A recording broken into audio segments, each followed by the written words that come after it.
Nottingham Forest will host the scum of the earth that are Manchester United this weekend at the City Ground. But we've held 11 L's in a row. Can Nuno break the curse? Welcome to your match preview.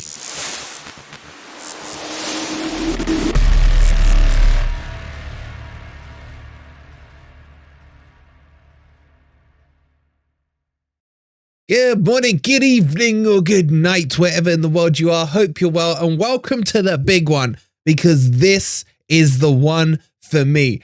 Forest versus Manchester United. Forget my rivalry with my brother with Spurs. I hate Man United more than any other team in the Premier League. They are the scum of the earth, and we've held 11 in a row to them. And Nuno, my guy, do this for me.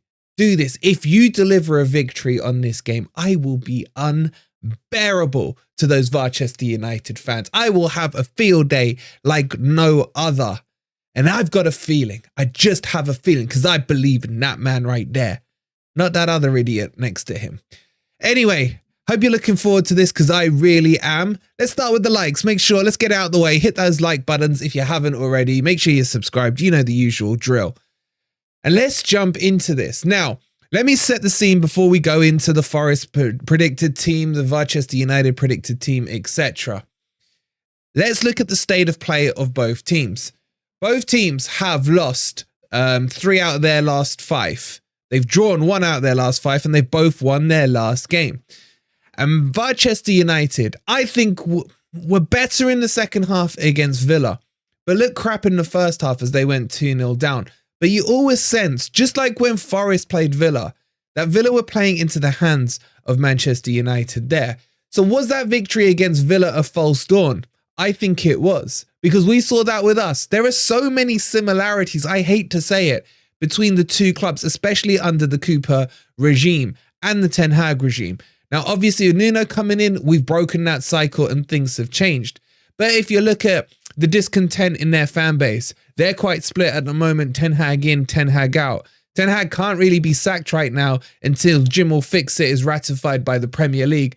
So they're stuck with him. But maybe if we give them a slapping, they will be forced into sacking him. And that, as much as I would love that, I would hate that, if that makes any kind of sense, because I think he is good for Manchester United. He will keep rotting them from the inside because he is an absolute fraud of a manager. So long may his reign continue, but could Forest be the ones that trigger that axe to come down on his head?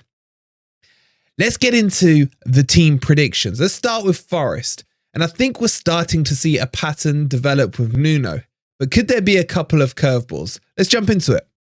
Okay, so let's kick it off with the team that started against Newcastle. And everyone, I think, to a man and a woman, was surprised that Nuno went for a 4-back. And I love it. I absolutely love it. 4-2-3-1.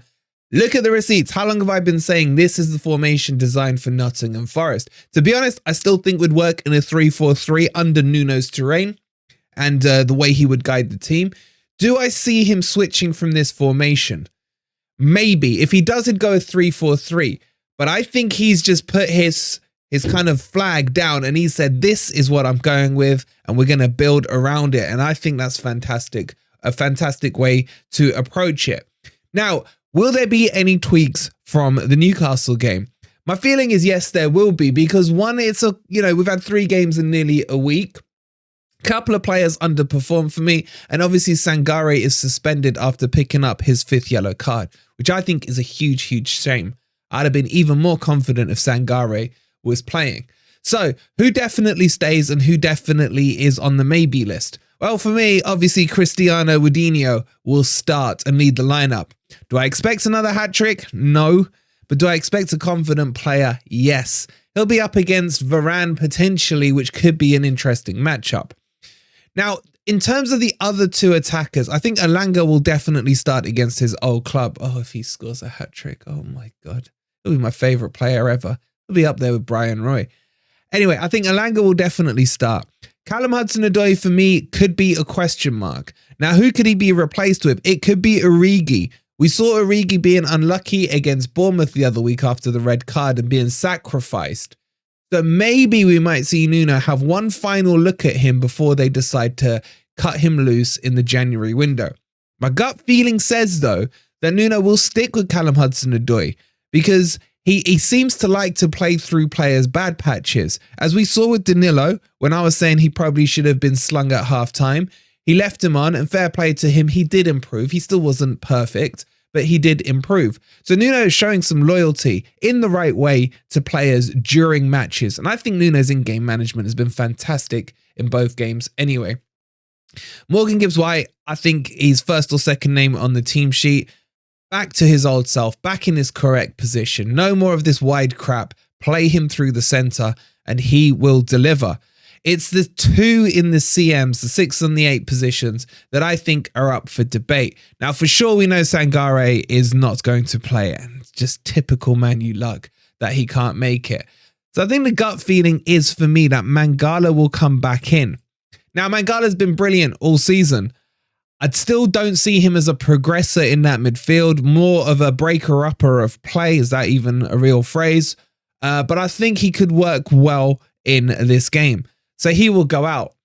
And then for me, it's going to be between Danilo and Dominguez. I mean, get your comments in down below. If you were going with it, would you start Danilo or Dominguez? I would start Dominguez. I think he may do because he wants to have a look at as many players as possible, give them a chance, etc. So I think Danilo will be benched and Dominguez will come in. And I don't mind that. I don't mind that front attack at all. And then if we go into the back four, for me, I thought Murillo and Niakate was solid against Newcastle. Passing was a little wayward at times and a bit sideways from Niakate. But if you look at it defensively, I thought they both had a good performance. Willy Bolly could come back in to give that aerial presence. But I think he may be tempted to stay with those two. And then I think Montiel has deserved another start at right back. Yes, Nico Williams has been good, but Nico Williams is only good for me in a right wing back position instead of a full back position.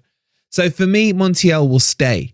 And I think the change we will see subject to fitness is Einar coming out from left back and Tuffalo coming back in himself. And I think Tuffalo can play left back or left wing back with no major issues.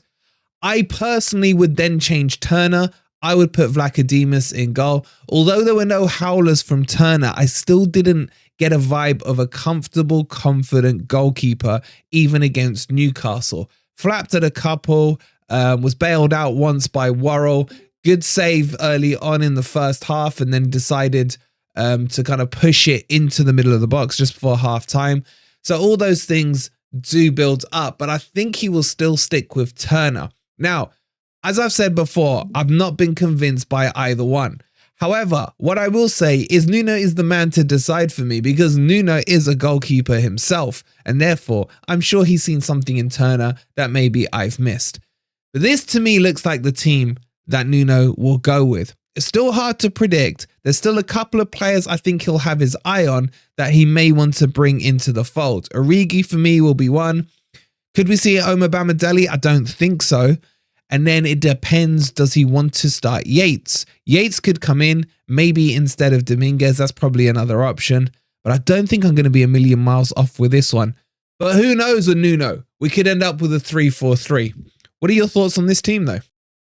All right, so let's get into this scummy team that is Manchester United. Firstly, can we talk about their disgusting kit, man? It's one of the worst kits I've ever seen in the Premier League. I hate green kits as it is, but come on, man, that is horrible. It really is, just like the team. Anyway, this is the team that lined up for their huge turnaround victory against Villa. By the way, we beat Villa by 2 clear goals and didn't have to come from 2 behind. And this is what they've lined up with. Now, do I see changes in this? I see probably a little bit of tweaking. Rasmus Højlund, the 70-odd million pound new Haaland, as they keep telling us, has finally scored his first goal in 15 matches, over 1,000 minutes played to score 1 goal. For him to get the amount of goals Chris Wood has had this week, he would need to play another 30 games. Chris Wood did it in 30 minutes. So, do I fear Højlund? No. The only thing I fear about him is that he doesn't find a bottle of Clearasil. Anyway, the other two I think will stay. You got Garnacho, the boy wonder, who's living off an overhead kick. Has improved slightly for them. It could be between him and Anthony, because Anthony, as crap as he is, seems to have a knack of scoring against Forest, and I just hate that ballerina. And then, of course, Trashford on the left-hand side, who has divided the Man U fan base, has been terrible this season, and I think has one goal from the penalty spot, which was basically a donation goal because they wanted to build his confidence up. However, he looked a little better against Villa in their previous game, but is it another false dawn for Rashford? I guess we'll wait and see, but I do fully expect him to start. And then that ferret, Bruno Fernandes, that crybaby, that whiner, he will definitely start for them. He just blows hot and cold. He'll either shoot from 30 yards and hit the target, or he'll hit Rosette. That's what you get with Bruno, their captain. And then, of course, you got Manua, the new kid wonder, who's playing there for them, who yet another kid coming through the Man U ranks that they all hype up through the roof. And then eventually, 9 times out of 10, they all seem to flop. But he's most likely to start. I think the question mark here is around Eriksen, the granddad. Will they take him off and bring their secret weapon on? Scott McTominay. Will they bring him on? The most useless midfielder in the Premier League.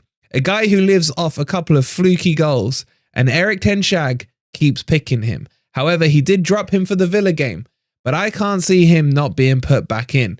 And he will cause them issues if he comes back in, because he'll try, because he thinks he's a number 10, go forward, forcing the ferret back into the 8 position, and McTominay trying to play probably somewhere here because he's got no idea what a football pitch looks like. So potentially you could see that happening. Now into their back lineup. Don't know too much what's going on with Luke Shaw, why he's suddenly been dropped. Maybe he's injured. Maybe he's just had too many pies. Who knows? Maybe you guys know. Let me know in the comments down below. But if Shaw isn't playing, then Dalot will probably switch back again to the left-hand side. Dalot, who did score against Forest last season. And then you got Varane and Grandad Evans, because unfortunately Slabhead himself does not seem available for the match this weekend. So Varane, for me, I still do rate him. I still think he's decent. He's had a couple of falling outs with Ten Hag, but I think he will start alongside Johnny Evans. And then obviously Wan-Bissaka at right back. And then Onana in goal.